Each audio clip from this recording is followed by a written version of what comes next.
ఇప్పుడే country delight యాప్ని download చేసుకోండి. Download the country delight app now.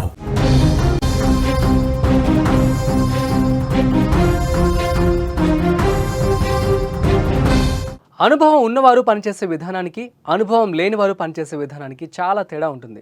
Swami Vivekananda లాంటి గొప్పవారే అనుభవమే గురువు, అనుభవాల సారమే జీవితం అని అన్నారు. అందుకు ఉదాహరణ ఇప్పుడు చెప్పబోయే ఘటన. 80 ఏళ్ల వృద్ధురాలు సులభంగా ప్రమాదకరంగా ప్రవహిస్తున్న వాగు దాటుకుని క్షేమంగా ఒడ్డుకు చేరింది. అదే సమయంలో ఆమె వెనుక నడిచిన యువకుడు మాత్రం ఎలా నడవాలో తెలియక వాగులో కొట్టుకుపోయాడు. యాదాద్రి జిల్లాలో జరిగిన ఈ ఘటన అందరినీ షాక్కు గురిచేస్తోంది. ఈ వీడియోలో మీరు చూస్తున్న ప్రాంతం యాదాద్రి భువనగిరి జిల్లా బీబీనగర్ మండలం గూడూరు వద్ద చిన్నేటి వాగు. ఇటీవల కురుస్తున్న భారీ వర్షాలకు హైదరాబాద్లో మూసీ నదికి వరద పోటెత్తింది. దీంతో దిగువన ఉన్న వాగులు, వంకలు పొంగి పొర్లుతున్నాయి. గూడూరు వద్ద చిన్నేటి వాగు వద్ద కూడా వరద ప్రవాహం ప్రమాదకరంగా ఉంది.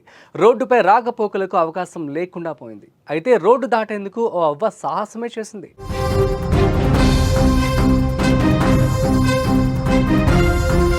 వరదను అంచనా వేసుకుంటూ వరద ఉధృతిని తట్టుకుని వాగు ప్రవాహాన్ని దాటింది ఆ అవ్వ. అయితే వెనకాలే 23 ఏళ్ల యువకుడు వరద ఉధృతిని దాటే ప్రయత్నం చేశాడు.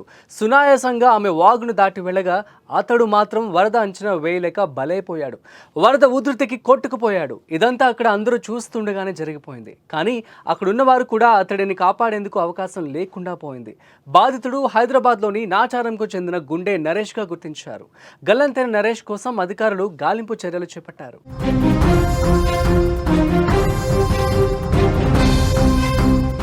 సో యాదాద్రిలో జరిగినటువంటి ఈ ఘటనలో మనం చూస్తున్న విజువల్స్లో అక్కడ అవ్వ చూడండి ఎంత చక్కగా వెళ్తూ ఉందో. అవ్వ వెనకాలే ఉన్నటువంటి ఈ వ్యక్తి మాత్రం చాలా చిన్నగా అడుగులు వేసుకుంటూ వెళ్ళి అలా వెళ్తూ ఉన్నాడు, జారిపోయాడు. సో చాలా దూరం వరకు కొట్టుకుపోయాడు. అయితే అక్కడ ఉన్నటువంటి పోలీసులు కావచ్చు, అక్కడ ఉన్నటువంటి వ్యక్తులందరూ కూడాను అతడిని వెతికే ప్రయత్నం అయితే చేస్తూ ఉన్నారు.